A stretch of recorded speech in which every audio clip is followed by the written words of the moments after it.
हरियाणा के पूर्व गृह मंत्री अनिल विज ने कहा कि लोगों ने भारतीय जनता पार्टी का कार्यकाल देखा है और भाजपा ने भर्ती की मंडियों का सजना तथा किसानों की जमीनें भूमाफियों को सस्ते दामों पर देने जैसी कुरीतियों पर रोक लगाई है और लोगों को पारदर्शी शासन प्रशासन दिया है। उन्होंने कहा कि लोग हर पार्टी के राज्य का तुलनात्मक अध्ययन करेंगे और तुलनात्मक अध्ययन के करने के बाद लोगों का एक एक वोट कमल के फूल भारतीय जनता पार्टी और प्रधानमंत्री नरेंद्र मोदी को मिलेगा। विज आज मीडिया कर्मियों के सवालों का जवाब दे रहे थे।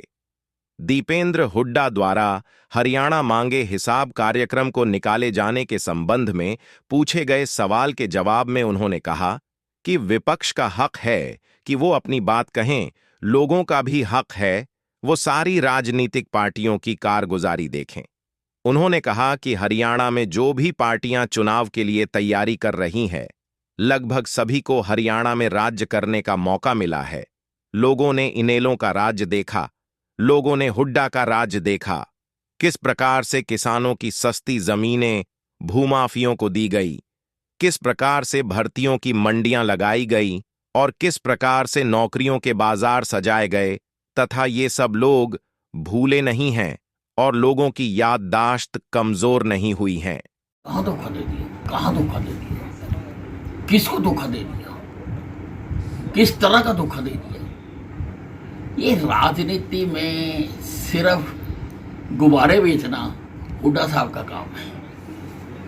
कोई उनका तथ्य तो हो कि क्या बात करना चाहते हैं। आते हैं, गुब्बारे बेचते हैं, चले जाते हैं, रंग बिरंगे गुब्बारे लोगों को दिखा के।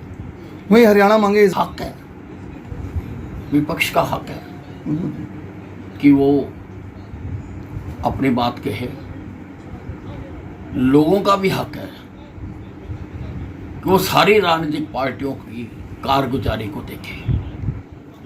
और हरियाणा में जो पार्टियां इस बार चुनाव के मैदान में हैं, लगभग सभी को कभी ना कभी हरियाणा का राज करने का मौका मिला है। लोगों ने इनेलो का राज भी देखा हुआ है, लोगों ने हुड्डा का राज भी देखा हुआ है। किस प्रकार से किसानों की सस्ती जमीनें लूट लूट कर भूमि माफियों को दी, किस प्रकार से भर्तियों की मंडियां लगाई, किस प्रकार से नौकरियों के बाजार सजाए।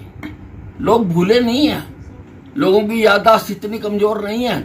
लोगों ने भारतीय जनता पार्टी का विराट रखा है, जिन्होंने इन सब तरह की कुरीतियों पर रोक लगाई है, सब तरह की कुरीतियों को रोका है, लोगों को पारदर्शी प्रशासन दिया है। तो लोग तो तुलनात्मक अध्ययन करेंगे, देखेंगे भी कौन कैसा है, कौन किस प्रकार से किसने राज किया।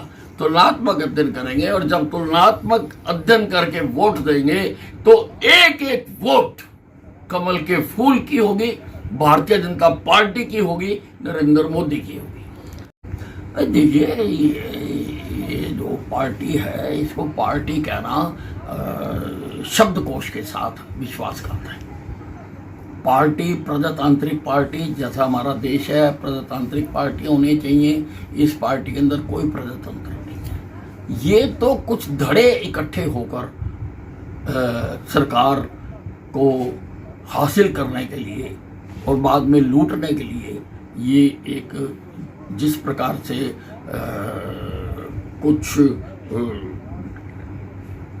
एंटी सोशल एलिमेंट्स लूट करने के लिए डिफरेंट ग्रुप्स भी आपस में मिल जाते हैं, उसी प्रकार से ये कई तरह के ग्रुप हैं, कई नाम के ग्रुप हैं, ये इकट्ठे होकर सरकार को लूटना चाहते हैं। अगर इलेक्शन के अंदर फायदा लेना चाहिए। देखिए, हमारी सरकार थी और उसमें 4 साल तक लगभग जेजेपी साझेदार रही है।